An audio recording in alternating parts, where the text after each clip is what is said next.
kulanti wacan oo wanaagsan daawadayaal meel walba dunida ka joogtaan halkani waa Warsida TV qodobada wararkayga aad ku dheehan doontaan waxa ugu waaweyn ciidamo ka tirsan haram cad oo sameeyay gadood ka dhana dawladda dhexe iyo sababahaasi oo loogaaday yaa ka dambeeyay shirqoolkii lagu dilay Sheekh Cali Dheere warbixin ayaad warka ku dheehan doontaan khilaafka maamulka Hirshabelle iyo wasaaradda maaliyadda dawladda dhexe oo cirka isku shareeray xagee laga keeno hubka maamulka Puntland ay gacanta ku dhigan yaa soo galiyay deegaanada Puntland maamulka gobolka Banaadir oo joojiyay lacagihii ay ka qaadi jireen degmooyinka gobolka iyo sababahaasi oo loogaaday dawladda federaalka oo is hor istaag ku sameysay waalidiin dibadbax dhigayay qodobadaas iyo qodobo kale oo xasaasi ah ayaad wararkayga ku dheehan doontaan haddii alla idmo intaasi waxay ahaayeen daawadayaal qodobadii wararkayga ugu waaweynaa haatan waxaad ku soo dhawaataan warkii oo fidsan ciidamo ka tirsan kuwa haram cad ayaa sameeyay gadood ka dhana dawladda dhexe ciidamo ka tirsan kuwa sida gaarka u tababaran ee haram cad ee ku sugan magaalada Jowhar ee xarun maamuleedka Hirshabelle ayaa sameeyay gadood ciidamadan oo dalbanaya in dib loogu celiyo magaalada Muqdisho ayaa gabi ahaan baxirtay wadooyinka muhiimka ah taas oo muhiim u ah isu socodka dadka iyo gaadiidka iyagoo mararka qaarna ridayay rasaas goosgoosa ciidamada ayaa markii hore Muqdisho looga soo qaaday xilligii ay dhacaysay doorashada madaxda maamulka Hirshabelle waxayna hadda dalbanayaan in caasimada dib loogu soo celiyo si ay eheladoodii iyo xaasaskoodii uga warqabaan ciidamada gadood ka sameeyay ayaa qalqal amni ka abuuray gudaha magaalada kuwaasoo saameyn xoogan ku yeeshay ganacsiga iyo isu socodka sida qaar ka mid ah dadka deegaanka ay u sheegeen Warsida TV sidoo kale waxa lagu soo waramayaa in ciidamada gadood ka sameeyay oo saacado kala xirtay magaalada dib loogu soo celiyo xeryahoodii kadib markii ay la kulmeen saraakiil sarsare oo ka tirsan ciidanka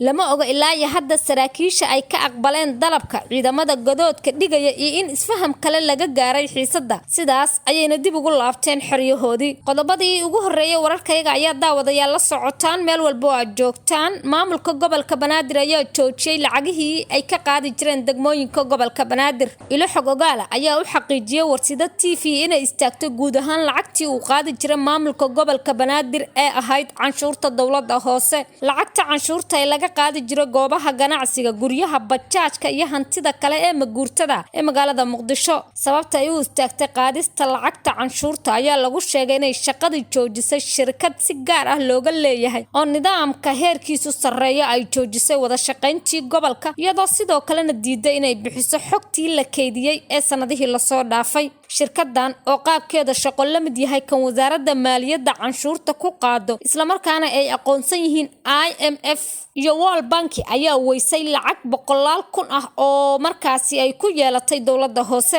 nidaamka shirkadda ayaa sheegi jiray canshuurta iyo goorta la bixiyay hadii muran yimaado ama la isku dayo in laga been sheegto xogta lacag bixinta sidoo kale waxa ku kaydsanaa xogta hanti badan oo maguurta oo ay leedahay dawladda hoose ee Xamar xogtan ayaa tilmaamaysa inaysan dawladda hoose helin shirkad kale oo shaqadan qabata sidoo kalena waxay xogtu sheegaysaa in hadii la helo shirkad kale ay adkaan karto qabashada maadaama aan la kala ogeyn cidda lacagta bixisay iyo kuwa aan bixin saraakiil sarsare oo ka tirsan xafiiska maaliyadda ee maamulka gobolka Banaadir ayaa xaqiijiyay in bilaha soo socdo aanay wax lacag ah oo kamid ah adeegyada iyo mushaarka bixin karin isla markaana ay bishaan si qaatiyana ku dhiibeen mushaarka shaqaalaha yaa ka dambeeyay shirqoolkii lagu dilay Sheekh Cali Dheere xiisadii ka dhalatay dilkii talaadadii la soo dhaafay ee 11 bishan loo geystay sheekh caan ah oo meedkiisa laga helay xero u dhow magaalada Goldogob ayaa ka taagan magaalada Gaalkacyo ee xarunta gobolka Mudug sheekha la dilay oo lagu magacaabi jiray Sheekh Cali Axmed oo ku magac dheeraa Sheekh Cali Dheere ayaa waxa markii hore laga afduubtay gurigiisa oo ku yaala koonfurta Gaalkacyo waxaana markii dambe meedkiisa si xun loogu dilay la soo dhigay meel 15 kiiloomitir u jirta halkii markii hore laga afduubtay sheekha la dilay oo ahaa qof ka shaqeeya howlaha samafalka gaar ahaan u gargaaridda ilmaha agoonta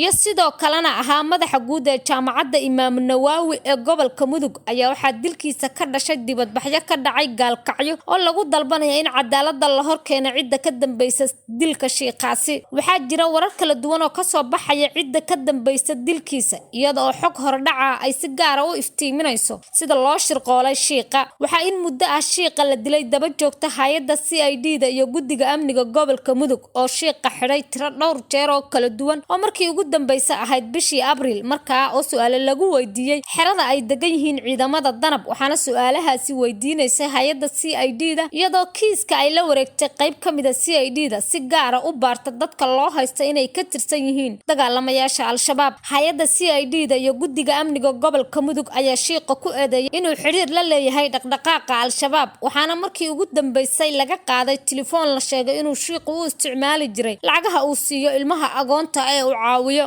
waxaa dhashay tuhun ku aadan in hay'adaha amniga ee Gaalkacyo ay ka dambeeyeen dilka Shiiqa waxayna taasi keentay in magaalada Dhuusamareeb laga soo diro xubno ka tirsan booliska Galmudug si ay baaritaan ugu sameeyaan saraakiisha hay'adda CID-da magaalada Gaalkacyo oo tuhunku u soo galay sida ay xogta ku hesho Warsida TV baaritaan ay sameeyeen booliska Dhuusamareeb ka tagay ee Gaalkacyo gaar ayaa si hordhac loogu ogaaday in dilka Shiiqu uu yahay mid la xiriiro aana qabiil isla markaana loo adeegsaday qaar ka tirsan ciidanka booliska dowladda federaalka ee ka howlgala saldhigga booliiska ee magaalada Gaalkacyo sida ay xogta ku heleysay Warsida waxaa dilka Shiiqa lagu eedeeyay inuu ka dambeeyo askari ka tirsan booliska ciidanka dowladda federaalka oo magaciisa lagu sheegay Cabdixakiim Cabdisalaan Aadan. Cabdisalaan ayaa dhawaan waxa lagu wareejiyay saldhigga booliska Goldogob wuxuuna ka tirsanaa ciidamada booliska federaalka waxayna xogtu sheegaysaa inuu ka mid ahaa askari ka tirsan saldhigga booliska Gaalkacyo oo loo xilsaaray baaritaan lagu hayo Shiiqa la dilay isagoo si gaar ah u ahaa askarigii xabsiga ka soo saari jiray marka la wareysanayo Sheekh Cali Dheere. maalmo ka hor dilka Shiiqa ayuu Cabdisalaan ka goostay saldhigga booliiska ee Gaalkacyo kadib markii ay meel xun gaartay xiisada ka dhalatay dil loo geystay ninay qaraabo yihiin wuxuuna 10kii bishii May soo wacay Shiiqa dilka loo geystay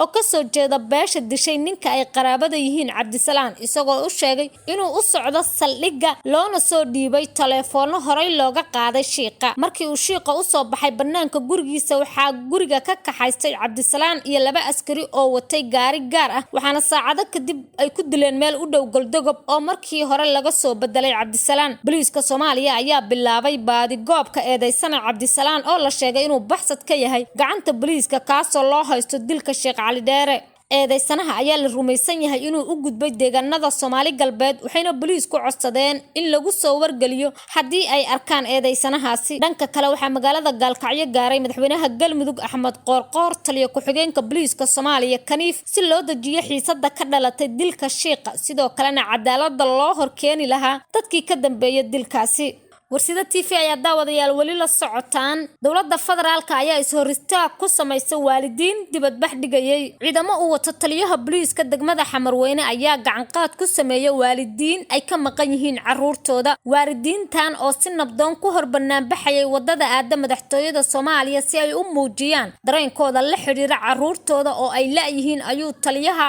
oo fikirkooda ka soo horjeeda u adeegsada feer iyo faralaab isagoo isku dayay inuu kala eriyo maamooyinka dibadbaxa dhigayay. taliyaha ayay weydiiyeen sababta uu ku diidan yahay isku soo baxooda isagoo u sheegay in ciidanka madaxtooyada ee militariga aysan u diidin balse uu ku jawaabay gacan ka hadal aan naxariis lahayn sida ay sheegeen qaar ka mid ah waalidiinta dibadbaxa dhigayay. hooyooyin murugaysan ayaa wali ku sugan wadada u dhow guriga hooyooyinka kuwaasoo ka murugsan caruurtooda oo aanay nolol iyo geeri midna ku sheegin. xagee laga keenay hubka ciidanka Puntland ay gacanta ku dhigeen ciidamada ammaanka ee Puntland ayaa lagu soo warramayaa inay saacadihii la soo dhaafay gacanta ku dhigeen hub si qarsoodi ah loogu soo galiyay deegaano ka tirsan maamulkaasi kadib howlgallo ay ka sameeyeen gobolka Sanaag.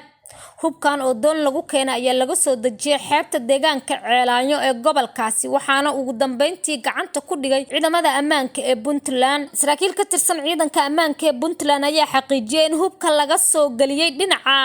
dalka Yemen sidoo kale saraakiisha ayaa inta ku daray in haatan ay wadaan baaritaano dheeraad ah oo ku aadan hubkaasi dadkii waday iyo sidoo kale cidii loo waday. booliiska Puntland ayaa haatan la wareegay hubkaasi iyadoo ilaa iyo hadda aan loo soo bandhigin warbaahinta iyo shacabka. Puntland ayaa horay hub fara badan oo qaarkood loo siday dhaqdhaqaaqa Al-Shabaab ku qabatay gudaha maamulkaasi kadib howlgallo ballaaran ay ciidanka Puntland ka sameeyeen deegaanada maamulkaasi. khilaafka maamulka Hirshabelle iyo wasaaradda maaliyadda ayaa cirka isku shareeray. Saraakiil ka tirsan wasaaradda maaliyadda Soomaaliya ayaa qiray inay is hortaageen lacag malaayiin dollar oo la damacsanaa in la musuqmaasuqo lacagtaasi oo loogu talagalay Hirshabelle. Arrintan oo ka duwan hadalkii wasiirka maaliyadda ee ahaa inaanay jirin lacag is hor istaag lagu sameeyay. Dadka aan la hadalnay oo ka tirsan wasaaradda maaliyadda Soomaaliya ayaa xaqiijiyay in khilaafka maamulka iyo wasaaradda ka bilowday shirkado aan jirin oo ay soo gudbiyeen madaxda Hirshabelle si loo siiyo mashruucyo dhismo ah.